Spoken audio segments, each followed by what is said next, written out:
The morning begins before the sun. The city still sleeps beneath a gray sky as Zarandlova locks her door, her breath faint in the cool air.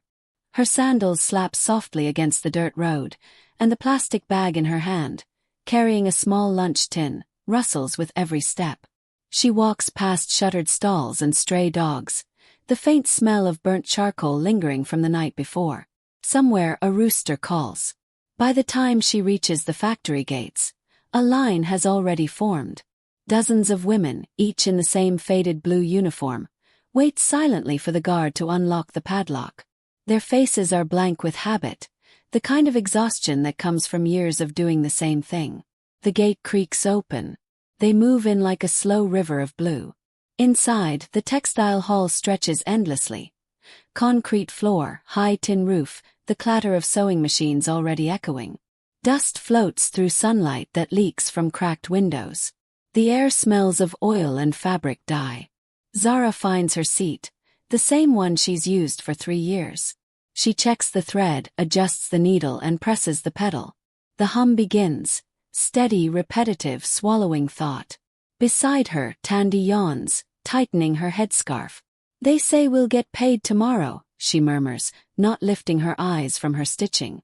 Zara doesn't stop sewing. "They said that last week." Tandy sighs. "If they delay again, some of us will go to the labor office and lose our jobs." Zara says quietly, "I can't risk that." She glances toward the supervisor's office. Through the glass, Mr. Dubé stands with his arms crossed, watching the floor like a hawk. He's middle-aged, always frowning, always holding that clipboard like a weapon. Every few minutes, his voice cuts through the noise. "Check your seams. Faster, no waste." The machines never stop. Hours melt away. The women's backs ache, their wrists stiffen. No one complains aloud. They've learned that pain doesn't matter here. At noon, the bell rings. The noise stops all at once. Zara rubs her neck and follows the others outside to the narrow alley behind the factory. They sit on cracked steps, sharing shade from a rusted metal awning. The heat sticks to their skin. The smell of fried food drifts faintly from the nearby market. Zara opens her lunch tin, a few pieces of boiled cassava and a handful of groundnuts. Tandy sits beside her, eating bread she bought on credit. "I heard from Sile in accounting," Tandy says. "The company's behind on wages again. They say there's no cash flow." Zara pokes at her food. "But the orders keep coming. They're still making profits." "Not for us," Tandy says.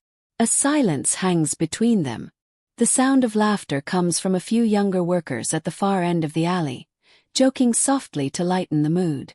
Zara watches them, remembers being that young once, when she believed things might get better soon. The bell rings again. Breaks over. Inside, the heat has thickened. A single fan spins lazily overhead. Zara keeps sewing. Dresses, shirts, skirts, each one perfect, even though she knows she'll never wear them. By afternoon, her fingers are pricked with tiny cuts from needles. She doesn't stop. She can't afford to. When the day finally ends, the women file out quietly. Outside, the sun has begun to set, red and heavy. Zara walks home along the same dirt road. Vendors shout the last of their prices. Children chase a worn soccer ball. The smell of grilled maize fills the air. She stops briefly to buy a small packet of cooking oil, hesitating before handing over a few coins, the last of what she has until payday. Her apartment is small. 1 room, tin roof, cracked walls. But it's clean. She's proud of that. Her son, Loisy, greets her at the door. "Mama, I drew you something." He holds up a paper. A picture of a woman at a sewing machine, her face smiling. "That's me?" Zara asks, kneeling. "Yes," Loisy says proudly. "You're making clothes for everyone." Zara smiles faintly, brushing his hair. "One day, I'll make you a school uniform that fits perfectly." He grins. "You promise?" "I promise."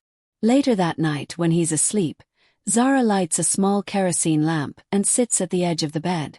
She counts her money. 4 coins, a crumpled note. She places it carefully inside a metal tin labeled rent. Then she picks up Loisie's drawing again. She studies it in the dim light, the tiny smile he gave her, the bright colors. Her throat tightens. Outside, thunder rumbles in the distance. Rain begins to fall on the tin roof, slow at first, then steady. Zara closes her eyes. Her hands, still sore from sewing, rest on her lap. Tomorrow will be the same, and yet she knows she'll get up before dawn, walk the same road and keep going.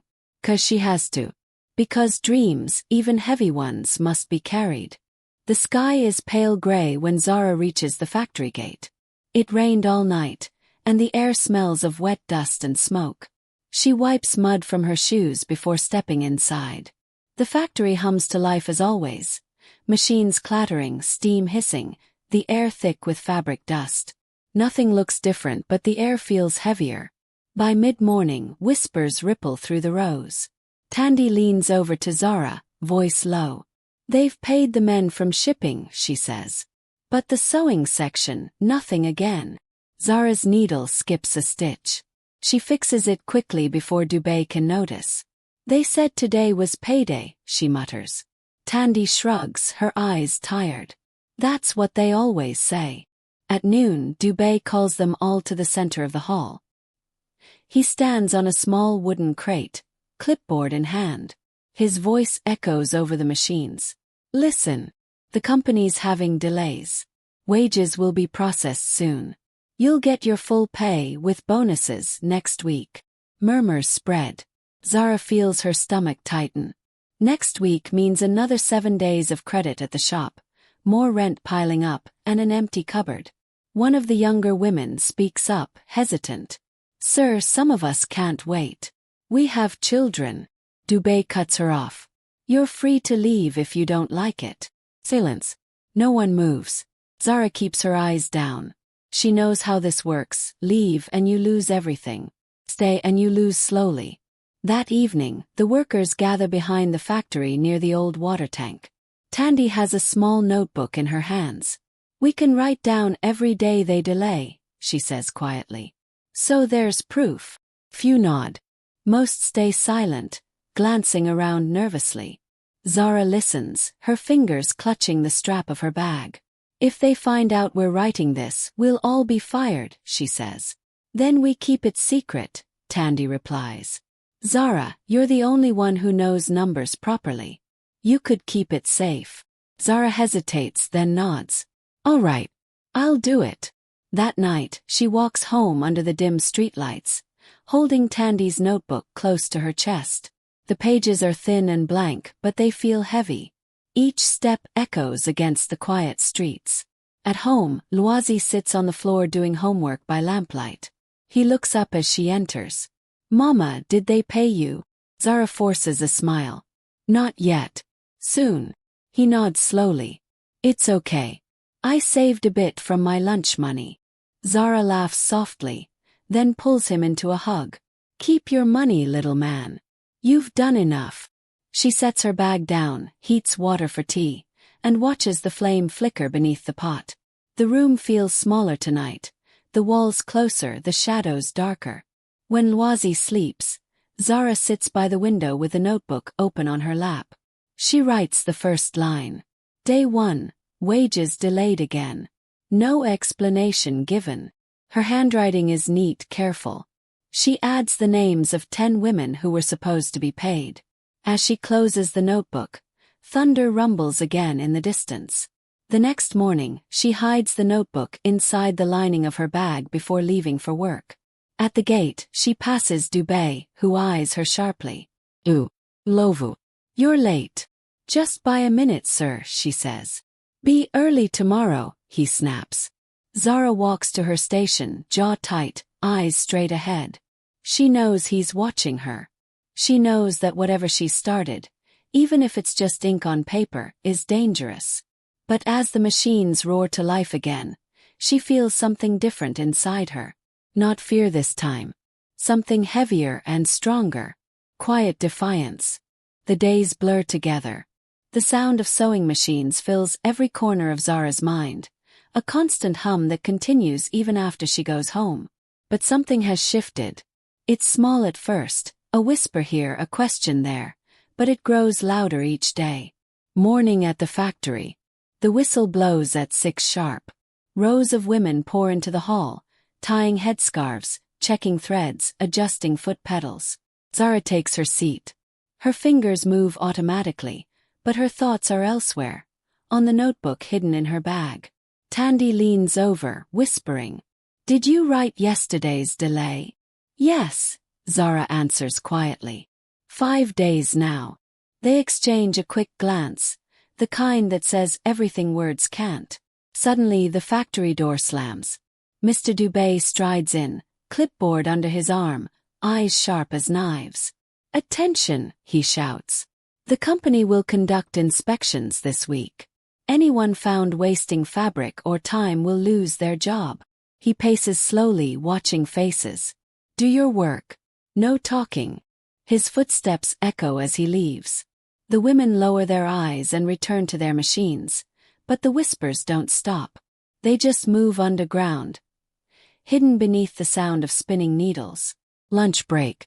Outside, under the tin awning, Zara sits beside Tandy again. The others gather closer this time, 5, maybe 6 women. "We can't just wait," says Amina, the oldest among them. "He lies every week. No one gets paid. If we complain, they'll fire us," someone says. "Then what do we do?" Zara stays quiet for a moment, staring at her lunch tin. Then she looks up. "We keep records," she says softly. "We share them only with people we trust. When it's enough, we go together to the labor office. Not one woman alone, all of us." The group goes silent. The idea feels dangerous but also powerful. Amina nods slowly. "Maybe it's time." Tandy looks at Zara with new respect. "You speak like someone who's tired of being quiet." Zara doesn't smile, but her eyes soften. "Maybe I am." Home. That night the wind howls outside. Zara sits on the floor beside her small table, updating the notebook by candlelight. Her handwriting is steady. Day 6. Wages delayed again. Supervisor says the office is waiting for funds. Workers angry but silent. Loisy stirs on the bed. "Mama, are you working again?" "Just writing, my boy. Go back to sleep." He nods drowsily. "When I grow up, I'll work too." "I'll help you." Zara's chest tightens. "You'll study. You'll work, yes, but not like me." She blows out the candle and sits in the dark for a while, listening to the rain drip through the cracks in the roof. The discovery. 2 days later, Zara's hands are sore, her back stiff. The bell rings for break, but before she can leave her machine, a shadow falls over her table. Mr. Dubé. He frowns. "What's in your bag, Ndlovu?" Her stomach drops. "Just my lunch, sir." He picks it up anyway. Opens it. The notebook slides halfway out before she grabs it. "It's mine," she says, voice trembling but firm. He stares at her. "You're writing things down." "Only personal notes." For a long moment, neither moves. Then he drops the bag back onto the table. "Be careful what you write. Words can cause trouble." He walks away. Zara stands frozen, her hands shaking. Around her, the hum of machines' resumes, like nothing happened. But her heart beats fast, and she knows the whispers of resistance are no longer safe. Evening. Tandy walks with her after work. "You have to hide that notebook better," she says. "He's watching you now." Zara nods. "I know. Maybe we should stop. Before something happens." Zara stops walking. Looks up at the fading light. "If we stop now, they win. And we'll still be hungry." Tandy doesn't reply. The silence stretches between them. Heavy, uncertain but brave. They walk on. The city hums around them. Motorbikes, laughter, distant thunder. And Zara holds her bag a little tighter. That night she writes again. Her handwriting is a bit messier now, the candle flickering low. Day 8, he knows. "But I can't stop. Not yet." She closes the notebook gently, places it beneath the mattress, and exhales. Somewhere outside, a baby cries, a radio plays a love song, and the wind rustles through broken shutters. Life continues, even for those who are unseen. And Zara knows that soon something will break. Maybe the silence, maybe the fear, or maybe her own patience. The morning heat arrives early. The sky is pale gold, and the streets glisten with dew. Zara walks faster than usual today, her stomach tight, her hands clutching the strap of her bag. Inside it, the notebook feels heavier than ever. She doesn't notice the group of men unloading boxes near the gate, or the way Mr. Doob's eyes follow her as she enters. She just takes her seat, threads her machine, and begins to sew. But the hum of the factory feels different today. Nervous, uneven. Morning rumors. By mid-morning, the whispers start again, this time sharper. A younger worker, Namsa, leans close. "Did you hear? Sile in accounting was fired." Zara looks up. "For what?" "They say she told someone at the labor office about the missing wages." Tandy, sitting beside them, freezes. "They found out." Namsa nods, eyes darting around. "They made her pack her things in front of everyone." The three women fall silent. The machines around them roar louder, as if trying to swallow their fear. Zara presses her foot on the pedal, her stitches tightening. She can feel sweat sliding down her back. The supervisors visit. Near noon, Dubé walks slowly between the rows, clipboard in hand, his shoes clicking against the floor. He stops behind Zara. "Ndlovu," he says. She looks up. "Yes, sir. You've been here 3 years, haven't you?" "Yes." He writes something on his paper. "You're a hard worker. But I hear you've been talking too much lately." Zara's pulse quickens. "Just about work, sir. Be careful. You're a good employee. I'd hate to see you make mistakes." He walks away before she can reply. Zara's hands tremble on the fabric. Tandy leans close. "He knows, Zara." "I think he always did," Zara whispers. Lunch break, the gathering. That afternoon, only a few women join her outside. The rest stay inside, afraid. Even Tandy hesitates before sitting down.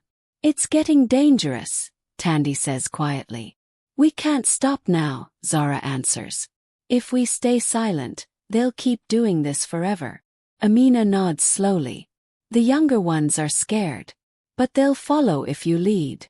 Zara looks up surprised. "Me? You're the one who writes. You're the one he watches." For a moment, Zara doesn't know what to say. She's just a seamstress, a mother, someone who wanted to survive quietly. But now the others are looking at her, not with fear but with trust. Home that night. Zara doesn't sleep. She sits by the window, the lamp flickering, listening to Lwazi's breathing. The notebook lies open in front of her. She reads her own words. All the days she recorded, all the empty promises, all the pain hidden in neat lines of ink. Her throat burns. She picks up the pen again. Day 12, Sile was fired for speaking. Fear is spreading. But so is anger. If I lose my job, at least they will know why. She closes the notebook, her decision made. The next day, the meeting. When she arrives at the factory, the tension is thick enough to taste. Mr. Dubé stands near the door, talking to a man in a gray suit, someone from the head office. Zara walks past them quietly.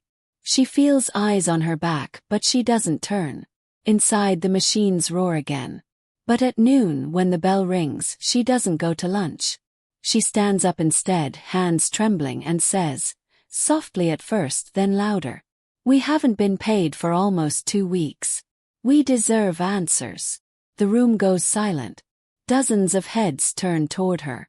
Even the machines stop, one by one, until the only sound is the fan creaking above. Dubé storms in, voice sharp. "Who told you to speak?" Zara meets his eyes. "No one needed to tell me. We're tired." He glares at her for a long moment, then slams his clipboard down. "Everyone back to work. Now." No one moves. For the first time, silence stands taller than fear. Aftermath. When the shift ends, Dubé calls Zara to the office. The man in the gray suit is there too. He doesn't look angry, just cold. Miss Ndlovu, he says, we appreciate your service. But your position is no longer required. Zara's chest tightens. You're firing me. The company is restructuring, he says, not meeting her eyes. She doesn't argue. She simply nods once, takes her bag and leaves. Outside, Tandy and the others wait. When they see her empty hands, they know. What did they say? Tandy asks. Zara exhales slowly.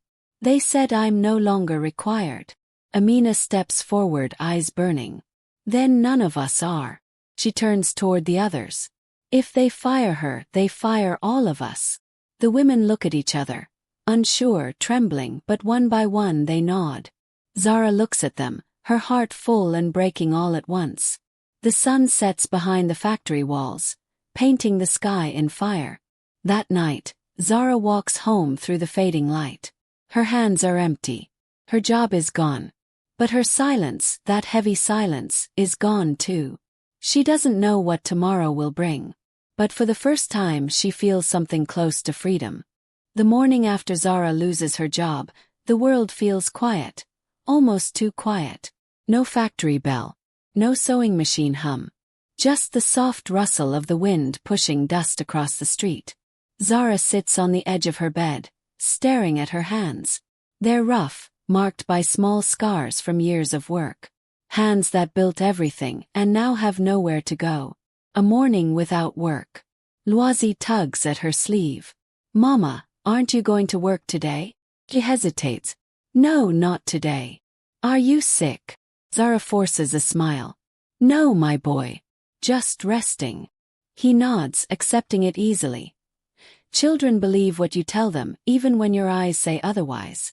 When he leaves for school, Zara folds his blanket, washes dishes, and tidies the room. The silence fills the space like a heavy fog. From outside, she hears the distant buzz of sewing machines. The factory isn't far. Her chest aches. The visit. By midday, there's a knock at her door. It's Tandy, holding a small plastic bag.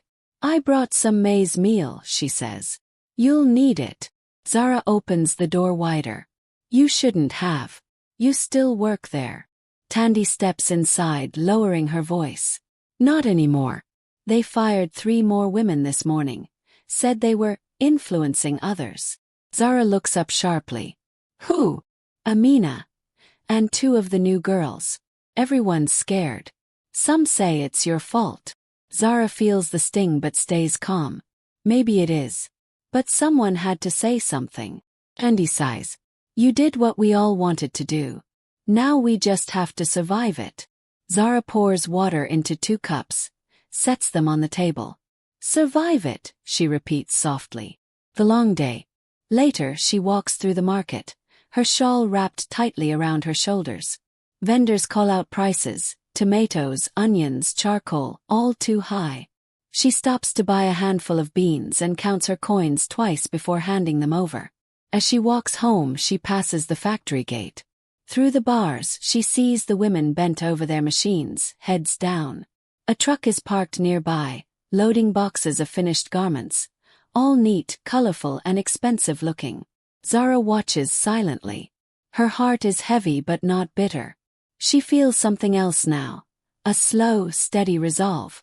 Evening conversations. That night, a few of the women come to her home. The small room fills with tired faces and whispered words. Amina sits near the lamp, her voice low but firm.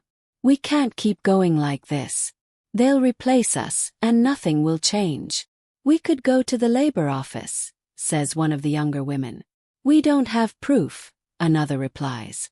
Zara listens, then quietly reaches under the bed. She pulls out the notebook, worn, creased but safe. The women fall silent as she opens it. Inside are the dates, the names, the delayed wages. Every lie written carefully by hand. This is our proof, Zara says. The room goes still. The sound of rain begins again outside, light and constant.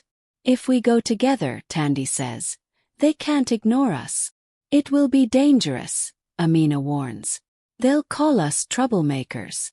Zara closes the notebook slowly. Then let them call us what they want.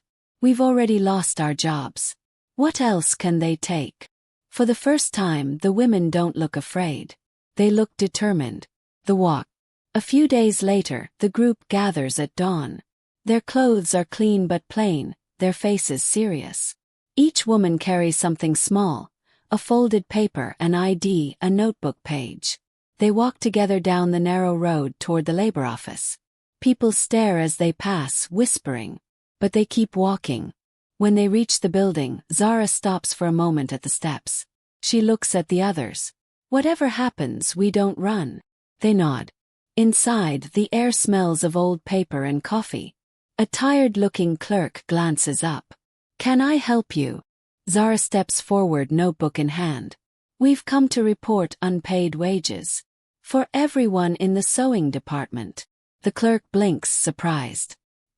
He takes the notebook carefully, flipping through the pages. His expression changes. From boredom to quiet respect. This is detailed, he says. You did this yourself.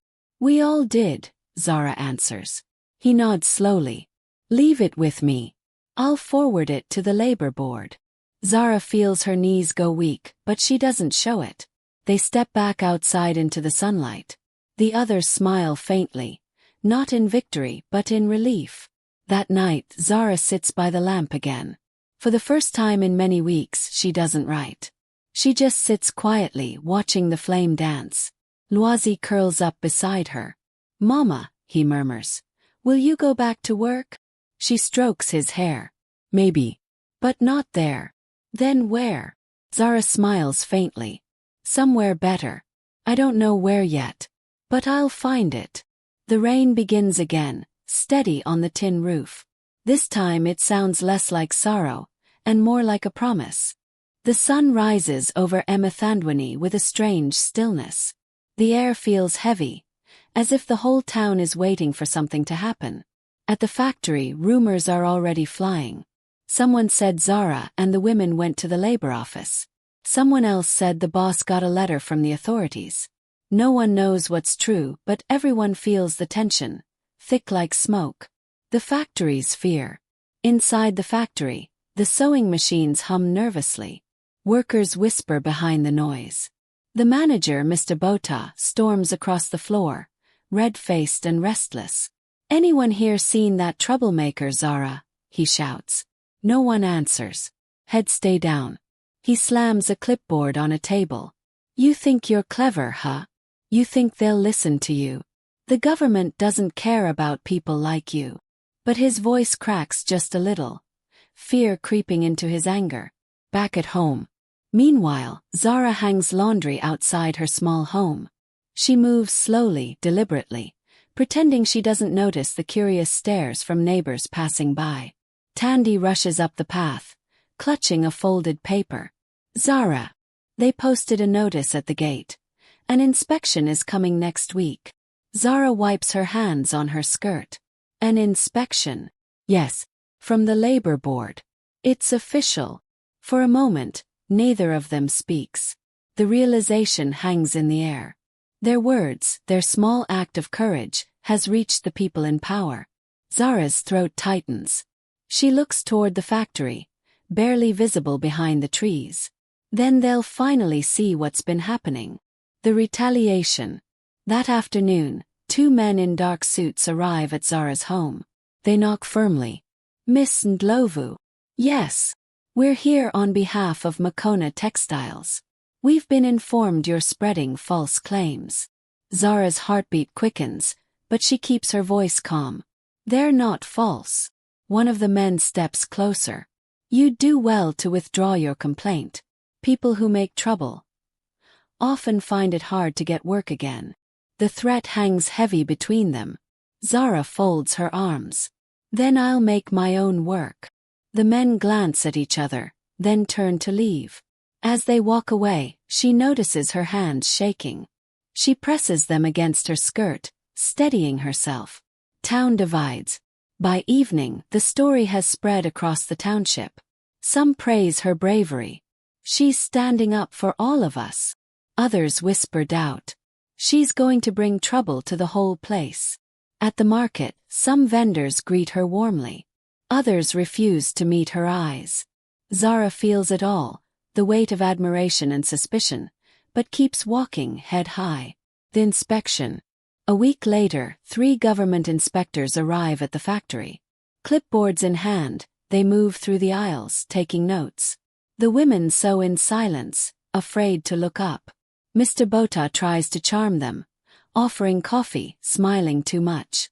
But the inspectors see the missing safety guards, the long working hours posted on the wall, the pay records that don't match. "You'll hear from us soon," one of them says curtly.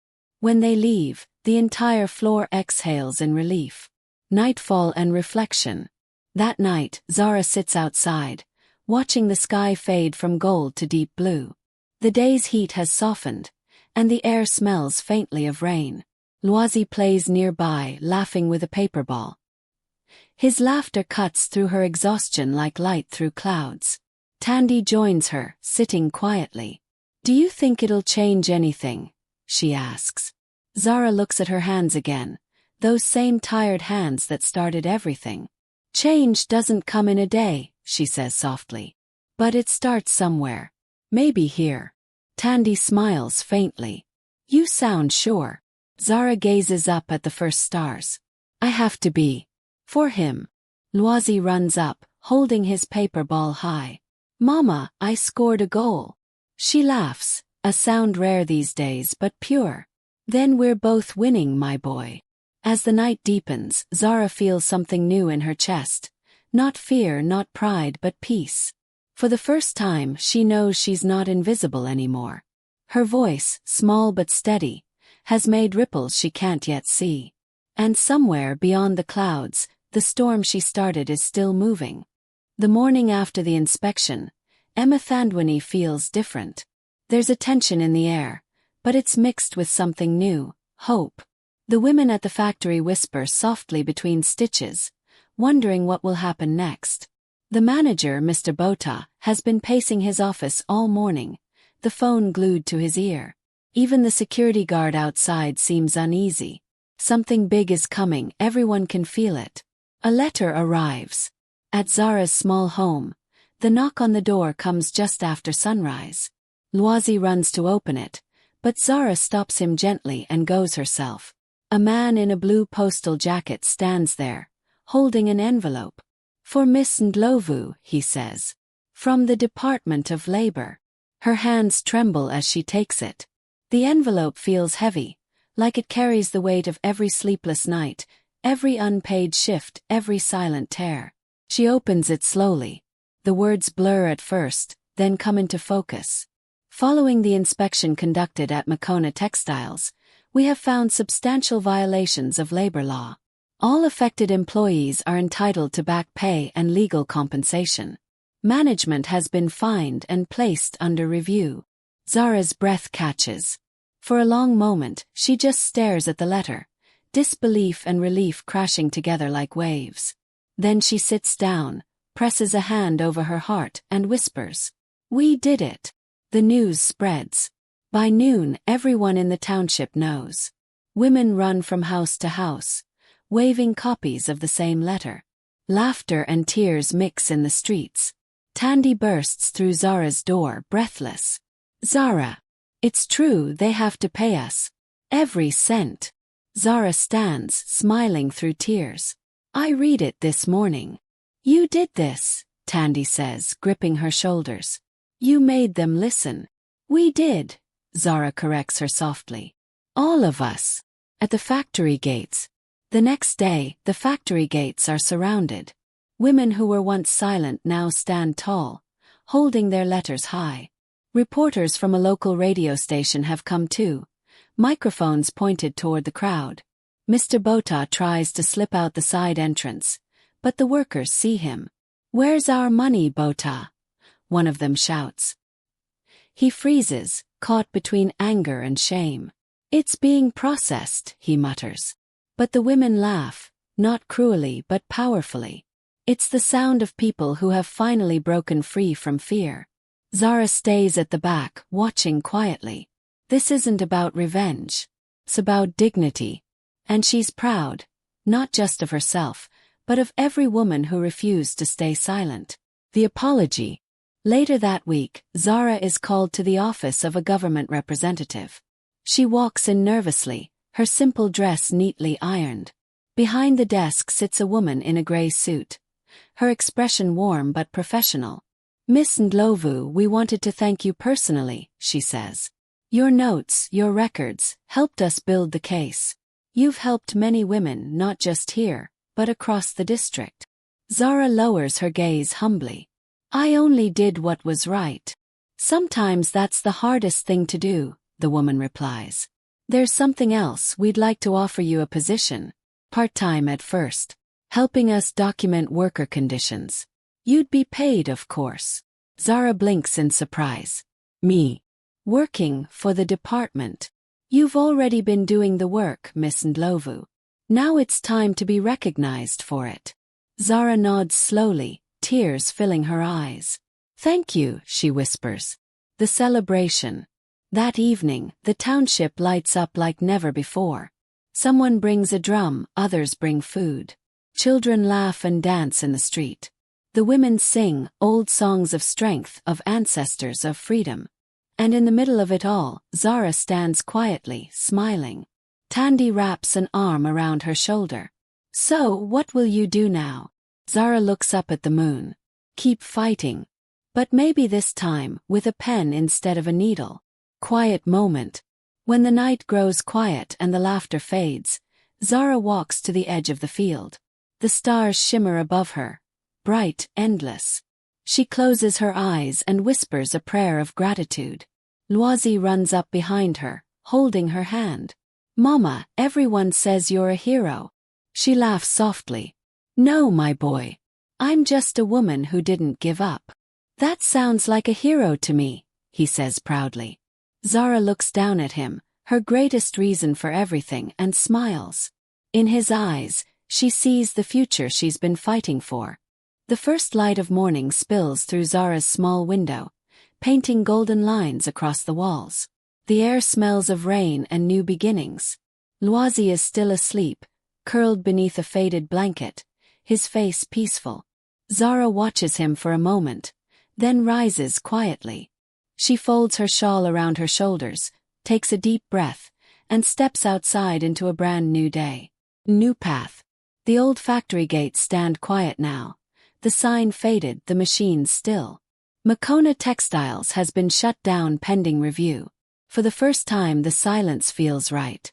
Zara passes by it on her way to the town center, where the small office of the Department of Labor Outreach has been set up. Inside, she finds 2 desks, a stack of forms, and a hand-painted sign. Workers' voices matter. She smiles as she walks in. A young clerk greets her warmly. "Morning, Miss Ndlovu. You're early again." "There's always someone who needs help," she replies. She sits down, opens her notebook, the same one that started it all. Only now, it's filled with other people's stories. Tailors, domestic workers, miners' wives, all finally finding the courage to speak. Each story is a small spark, and together, they begin to light something bigger. Helping hands. By midday, the office is full. A woman from another district arrives, holding a crumpled payslip. A man with calloused hands asks about his rights after being injured on the job. Zara listens to each one, her calm voice guiding them through forms and questions. She doesn't see herself as special, but everyone who walks in sees something in her eyes. Strength, compassion, understanding. When they thank her, she only says, "Don't thank me. Thank yourself for coming forward." Word spreads quickly. There's a woman in Emathandwani who helps the poor and the voiceless get justice. A visit from the past. One afternoon, while Zara is finishing her notes, a shadow falls across her desk. She looks up and freezes. Mr. Bota stands there. His suit is wrinkled, his eyes tired. "I heard you're working here now," he says quietly. Zara nods slowly. "Yes. What do you need?" He sighs, his voice almost breaking. "I came to apologize. I lost everything after the investigation. But maybe I deserved it." Zara studies him for a moment. There's no anger left, only pity. We all face the truth one day, Mr. Bota, she says gently. What matters is what we do after. He nods, eyes wet, and leaves without another word. Zara watches him go, then closes her notebook softly. Dreams reborn. That evening, she walks home as the sun dips behind the hills. Loisy runs out to greet her, waving a piece of paper. Mama, my teacher says I write stories well. She said one day I can be an author. Zara laughs, pulling him into her arms. Then you must write what you see, my boy. Write the truth. That's how the world changes. They walk together, hand in hand, through the dusty road. The same road that once carried her to hardship, now leading her toward hope. The celebration. Weeks later, the community gathers again. This time not to protest, but to celebrate. A new cooperative of women tailors opens under the name Zara's Hands. The building is small but bright, filled with color, fabric, and laughter. No one works unpaid. No one is disrespected. Zara stands at the doorway, watching as the women hum and sew. Not as workers but as partners. Tandy waves from across the room. We did it, sister. Yes, Zara smiles. We did. The final scene. Later that night, Zara sits outside her home, writing by lamplight. Her notebook is almost full. One last page remains. She writes slowly. We are not invisible. We are not weak. We are the hands that build tomorrow. She closes the notebook and looks up at the stars. The same stars that watched her struggle now shine brighter, clearer, as if the sky itself has changed. Loisy curls beside her, half asleep. Mama, he whispers. Are you happy now? She smiles. Yes, my boy. I am. The wind rustles softly through the trees, carrying with it the echoes of women's laughter, the hum of sewing machines, and the heartbeat of a new beginning.